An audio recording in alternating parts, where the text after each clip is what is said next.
তেলের মধ্যে রসুন দিয়ে দিল, পেঁয়াজও দিয়ে দিয়েছে। এবারে জাস্ট ক্যাপসিকামগুলো দিতে হবে, রেড আর গ্রিন। এই যে রেড গ্রিন ক্যাপসিকামটা দিয়ে দাও।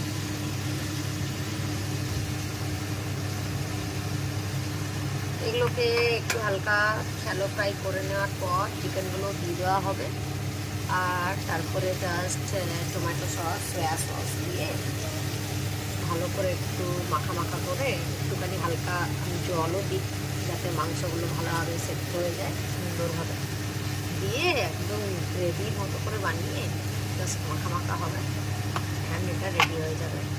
ও আর এটার মধ্যে এমনি মশলা কিছু দেওয়া হয় না, এটাতে জাস্ট নুন আর একটু এই যে নুন দিয়ে দিল, আর হচ্ছে একটুখানি চিনি আমি অ্যাড করি, ব্যাস তাতেই হয়ে যায়।